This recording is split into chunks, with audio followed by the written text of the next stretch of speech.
What's going on, guys? Vendetta here, and I have a special treat for you guys today. This is something I've been working on for the past 2 or 3 weeks. All started with just, some notes, and then I finally, decided to, bring it to life. This will be a Ryu-focused video. Now, reason being for Ryu instead of Ken is because that I'm just feeling that Ryu is just so underdeveloped, and he has this massive hidden potential, compared to Ken, who's already had his meta, pretty much pushed through. But, I think Ryu can pretty much do the same. And, I'm ready to show you guys. So anything from combos to meta to neutral, it's all here. So, without further ado, let's go ahead and get this video started. Now we're going to get started with Ryu's normals. Ryu's normals can lead into his B&Bs, and they can also lead into his kill confirms. So we're going to go and take a look and give a great in-depth analysis of what they really can behold. Ryu's jab pretty much speaks for itself. It's not only is it a combo starter, but it also can connect all the way to jab 3. So that can be used for something as along the lines of stage control or just, trying to get some decent damage. However, it can be used to combo into Shoryu. Even at higher percentages, jab 1-2 can combo into Shaku or Hadouken. So it definitely still has its uses. Down tilt is one of Ryu's most potent combo starters. Whether it be after Nair or down tilt by itself, it combos into itself and can confirm into the likes of hard down tilt, to Shaku, Tatsu, or anything that just builds up damage, or it can actually go as a kill move.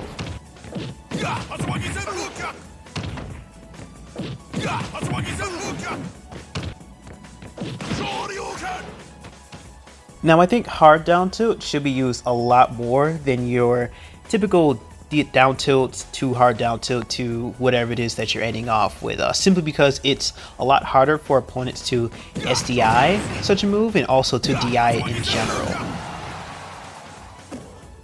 Now up tilt isn't as great as it was in Smash 4, however it's still a great tool. It can be used for crazy mix-ups. It can also be used as a starter for, let's say, percents close to 0. You can maneuver it to down tilt. So up tilt to down tilt actually is a true combo for percents close to 0. So you can convert those into B&Bs. So overall up tilt is just wonderful.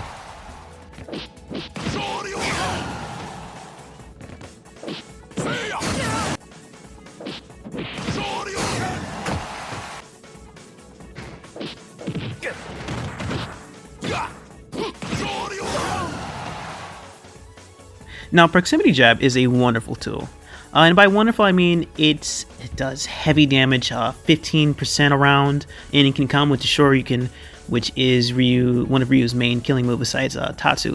The only problem with that, though, it can be only used so much up until the point when an opponent knows the correct SDI for the move and can escape the Shoryuken, which results in the sour spot of the Shoryu. So that can also be punished as well within certain situations. Proximity tilt has it doesn't have as much opportunity to be SDI'd out of compared to proximity jab, and what it does is that it locks the opponent in for a follow-up such as Shoryu or Tatsu or Shaku. So with that being said, it's the tool that's much more preferred. Now this move is actually crazy. It's honestly one of his most underused moves, as well as with Ken, in my opinion. I don't see a lot of Shotos use it enough, and I think it's something that should definitely be abused. It's invincible on the leg, and it beats out certain hitboxes also as well in the process. So it's definitely something that should be used a lot more with Shotos. And yeah, this tool is just, it's kind of wild. So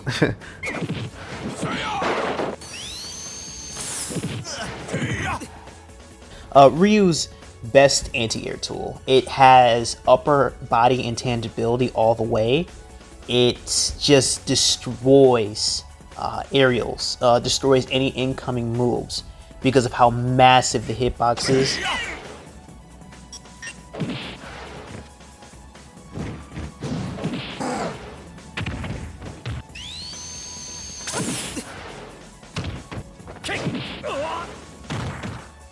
Collarbone breaker is definitely the best shield break tool in the game.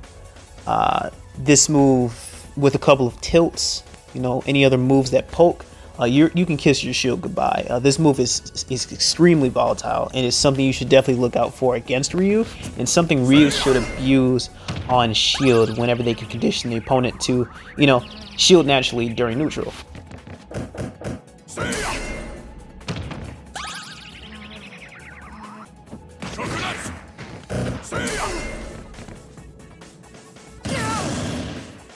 Roundhouse is also one of Ryu's great anti-air tools. It can be used out of down throw at very low percents. It can be used for incoming opponents airborne, and it's, you know, it's pretty much also just speaks for itself. It's nothing more than, you know, just a really great anti-air tool Ryu's can have at their disposal whenever deemed necessary.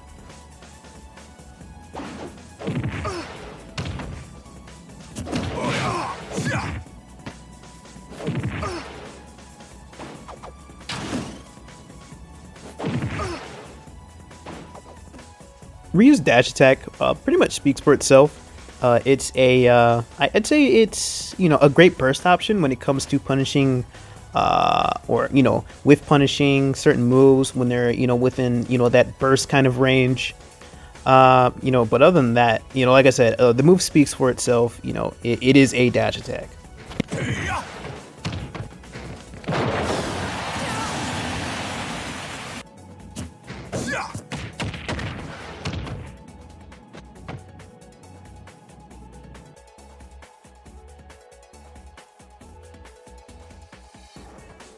Now, forward smash is another one of Ryu's tools that speaks for itself, basically.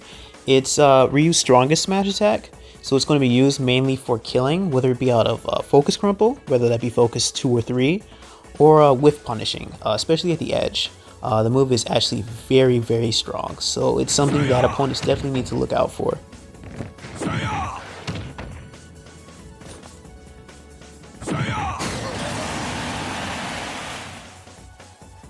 Up smash is also considered one of Ryu's killing smash attacks. Nothing compared to F smash, however it's still just as potent as F smash. It has invincibility on the arm, and it's also a great out of shield option when the opponent just kind of whiffs or does something on shield that's totally punishable in a sense. So it's something that Shoto should definitely take advantage of. Now, down smash, unlike its counterpart smash attack, up smash and F smash, it is not meant for killing. It does have some decent horizontal knockback, but it is definitely for a fact not meant for killing. However, at decent percentages, it can combo into other things. It can also set up for jab locks, which can set up for deadly routes that can potentially lead to stocks, anywhere starting from 20, even 30%. So down smash has just as much use as its other smash attacks.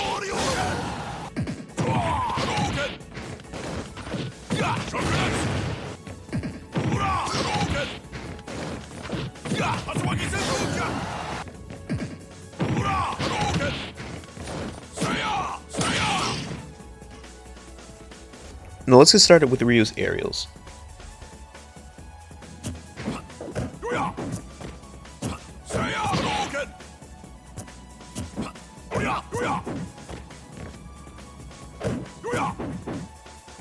Now Ryu's up air is one of the most underrated moves in his arsenal. It's frame 6, it has invincibility on the arm, and it's -8 on shield. So in my opinion, it definitely should be something that's used more. It can also be used against hitboxes, so it can beat out certain hitboxes as anti-airs. But for the most part, generally, it is a good combo starter, combos into itself. It's a wonderful hitbox.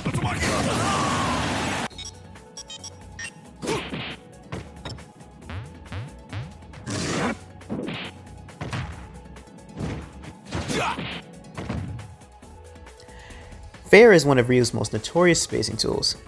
Not only is it relatively safe on shield, but it's also a great combo starter. Also, the sour spot does heavy shield damage, so after about 1 or 2, you should probably be afraid.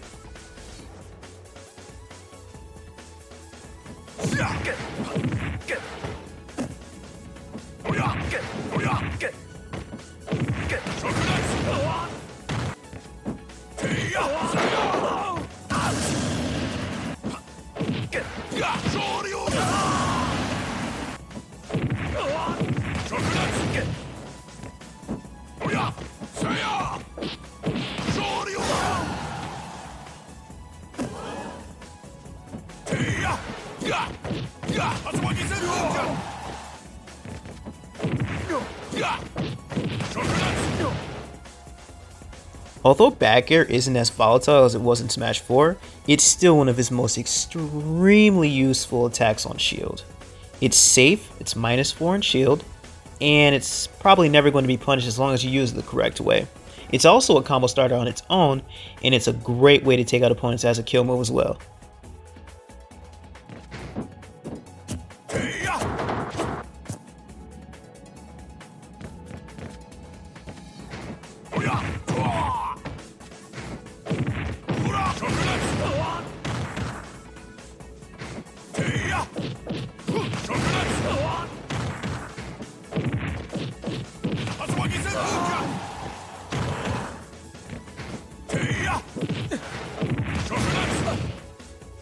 Now down there is a pretty interesting hitbox, I'd say.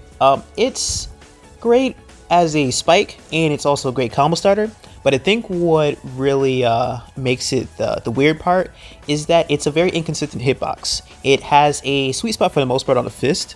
However, on parts of it being on the top and bottom, it's pretty inconsistent, so either it will spike or it won't. So it hasn't really been figured out, but I'd say it's still a pretty reliable move.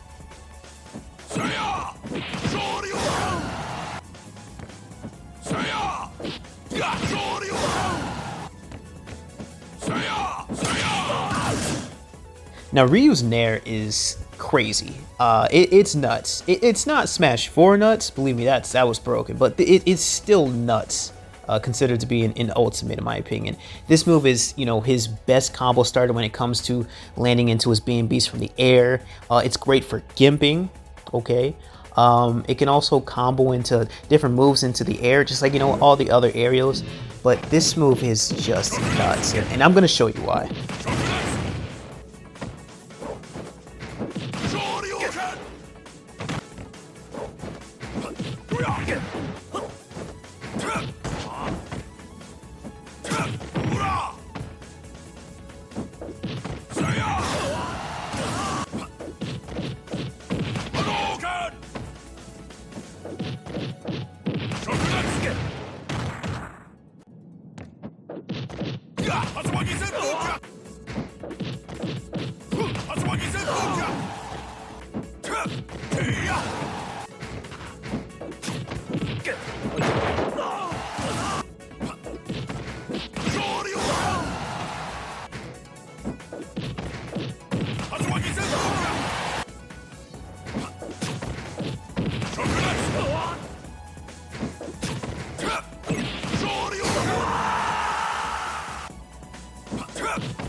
Now Ryu's projectile Hadouken has 3 versions, but we're going to focus on the 2, being light and the heavy version. You perform input Hadouken with quarter circle forward in the A or B button. Ryu's Shaku is also performed with half circle forward in the A or B button. Shakunetsu also has more shield damage and more percentage than Hadouken.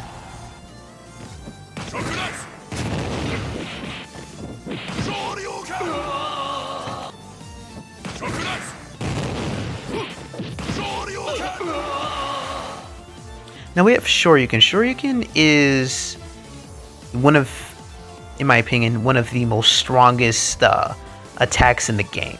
It has massive knockback, massive damage, and is easily one of the best confirms out of down tilt and up tilt. It's easily one of the most feared tools as well from opponents, just because they're aware of how insane this hitbox is.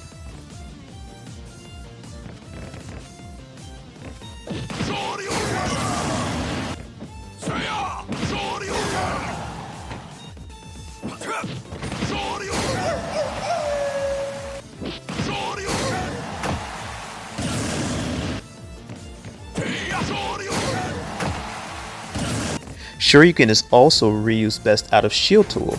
It comes out of frame 6 and can also be used as a kill move.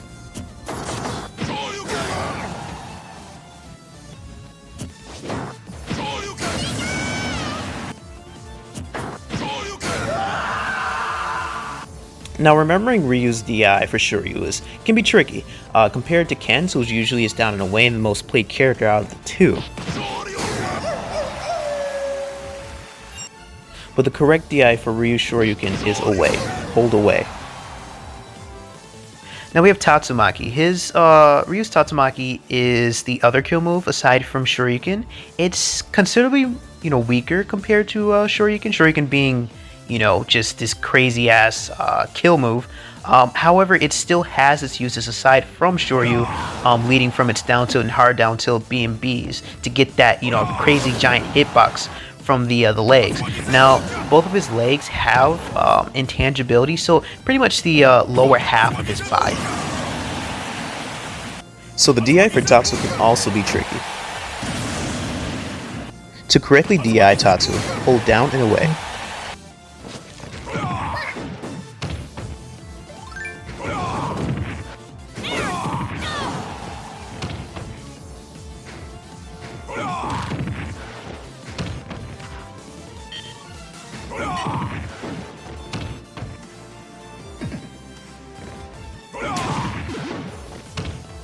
Now, Focus Attack derives from Street Fighter 4.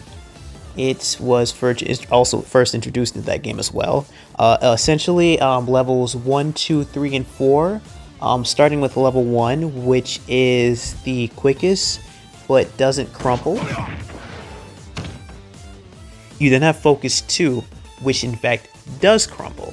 So when it does crumple, it sets up for potential combo routes, depending on which or what combos you choose to, involve yourself with.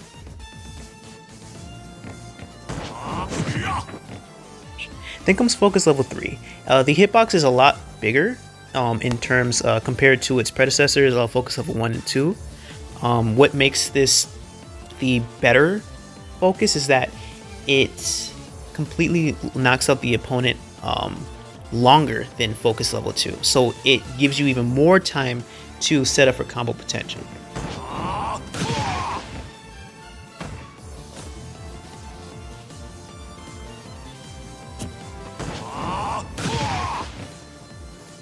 Focus 1 taking up to 16%. Focus 2 moving up by 0.289% each frame. And Focus Level 3 reaching 33%. Which lets him deal with almost all attacks in the game.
Now there's not much to Ryu's forward throw.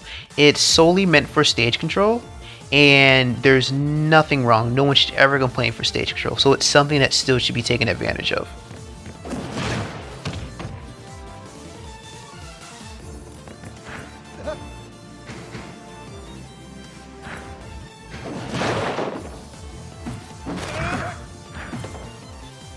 Now Ryu's back throw also has the same purpose as his F throw.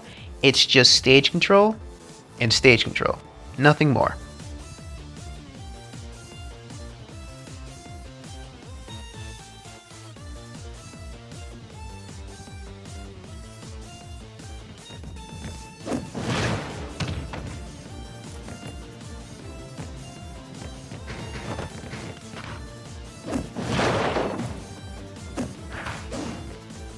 Now up throw has a distinguishing hitbox aside from his other throws.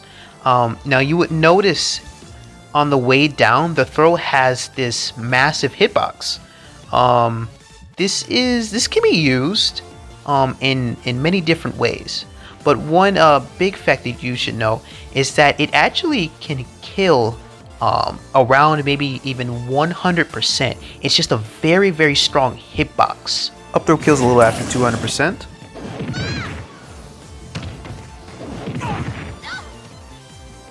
Now down throw is a very interesting hitbox as well.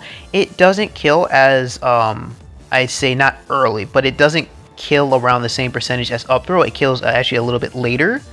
But it also has this interesting mechanic about it that I'm going to show it a bit. Down throw also kills a little after 200%, just a little bit later than up throw.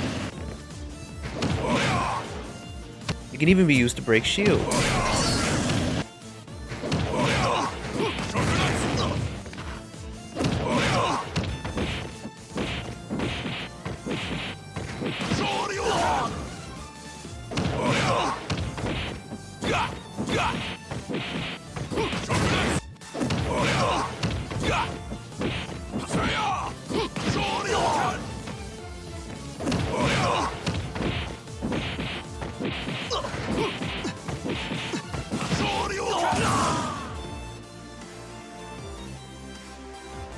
Unfortunately for Vendetta.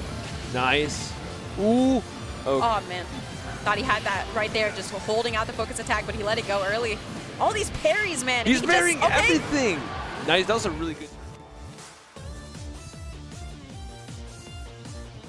So in this clip, you can see myself abusing the parry mechanic. Shotos probably benefit the most out of any character in the game when it comes to parrying, especially when they're close quarter moves.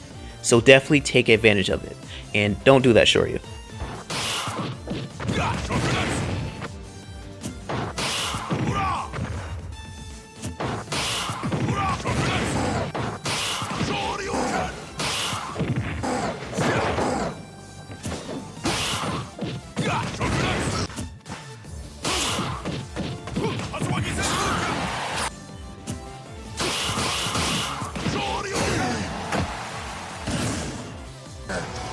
That standing medium kick is paying dividends for Tokido. Exactly, and Tokido finds that corner because of it. I mean, the whip punishing and the interrupting with medium kick so important. Close to stun! And he gets Punk with the shimmy now! Activation, and it's the kill. Tokido 1 round from resetting the bracket. Now this is a match from EVO Finals between Punk and Tokido. You can see Tokido actually having a really aggressive lead, but towards the end of the clip you can see him actually utilize the shimmy technique, which lets him avoid and bait out a move and punish it to the fullest extent, which sealed the round. And in this clip you can also see myself using the shimmy technique to avoid Falcon's Nair and punishing it with a KO.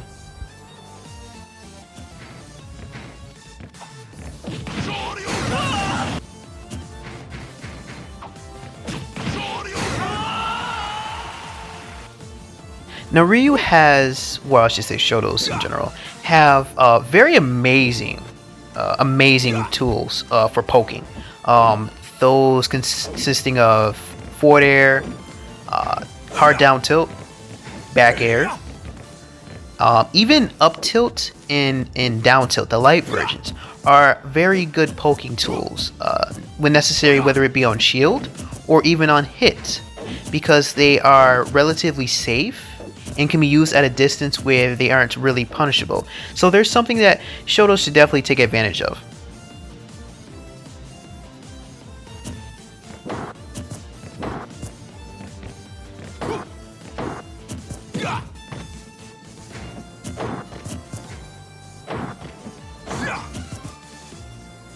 Now this is also another set from Evo. This is between Goichi and Sonic Fox.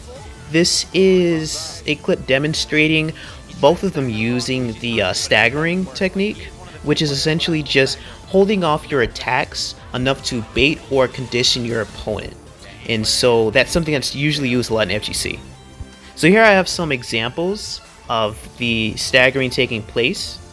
This ranges from jump reads to roll reads to reads out of spot dodge, or even reads that involve just mashing out of certain disadvantages.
Sure you can. Only at 77. What is that? Like 3 hits for Ken? Oh, and there's a parry to start it up. There's one. Yeah, Wadi in disadvantage. Oh no. Oh, he reached okay, there's 2. One more. Oh, Wadi says, please get off this ledge. I need to come back. I can't believe Wadi rolled, and he's lucky he got away with it. So much shield. Now in this damage, clip, I'm man. showing just an effective stage control slash ledge guarding situation. So I'm pretty much keeping Wadi out. I'm pretty much calling out or reading all of his movements, and I'm not letting him get past any kind of space. Now this is with Ken, but this also goes for Ryu as well. So what I'm doing right here is I'm jumping, nairing, jump, nair, jump, nair, jump, nair. And what this is doing is conditioning the level 9 CPU to start anti-airing my nairs and to cut me off. And this is a clear demonstration of something that I see a lot of Shotos do in the community. So this is something I really want Shotos to work on. So now what I'm doing here is I'm showing a clear demonstration of just non-stop grounded game. I'm not going in with crazy nairs. I'm staying grounded, keeping center stage, and I'm kind of keeping the the CPU at bay. This is still the level 9 CPU, and as you can tell, I'm not letting him get away with anything. I'm keeping clear composure and kind of predicting his movements, and so this leads me eventually to get the KO. So Cloud has limit on deck. The first thing he's probably waiting for you to do is jump. So what else can you do to prevent that situation?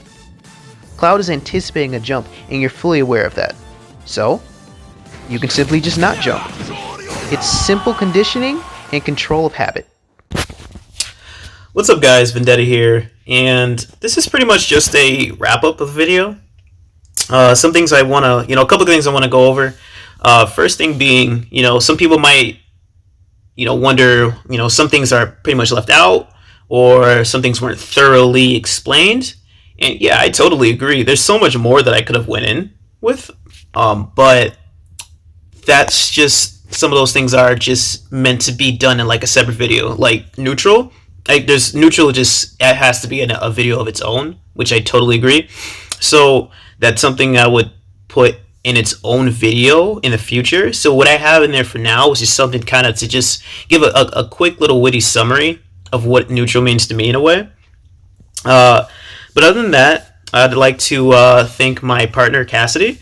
She's been helping me out these past couple of weeks, a few weeks at that, with the editing. And I know it's been, it's been a little, tedious and stressful for her, but she definitely pulled through and the project came out amazing. Okay, so I'm going to definitely leave her Twitter down in the description. Other person I want to thank is Gospel JG. This dude is phenomenal. He gave me a coaching session. His coaching sessions are around $10, and he gives VOD reviews, he writes notes, and he kind of gets to know and it gets a feeling for your play style. So he's actually helped me out with a lot of different takes I have with Ryu and Shotos in general when it comes to competitive gameplay. And he also introduced me to the more in-depth analysis of staggering. So that's where a lot of my inspiration comes from. So I'm definitely going to leave his link down in his in the description. It's somebody I would definitely recommend to check out. Dude's wonderful. But other than that, other people like to think there's Neeks, General Yi, and there's iGreg. Those guys helped me out with the filming of the project, so I really do appreciate it from you guys. I really do. It means a lot. And other than that, this project, it's been wonderful. I've loved, doing it from the beginning. It started out just as an idea. Started typing some things on my phone, and I just said to myself, hey, this kind of could be cool. So why not just go ahead and start, making something for, Ryu? Because, I love Ryu. I've been playing him since Smash 4. The dude means a lot to me. Ever since his buffs from 7.0, it's like, okay, yeah, let me go full throttle. Because this dude has a lot, and I mean a lot of potential. That's just, people are just waiting for it to be brought out. And so I hope my video brings light to, to Ryu's, potential. Because this character is amazing, So, other than that, want to just, give, big thank you to all the support I've had throughout the video. And I really hope you guys enjoy it. All right, so peace.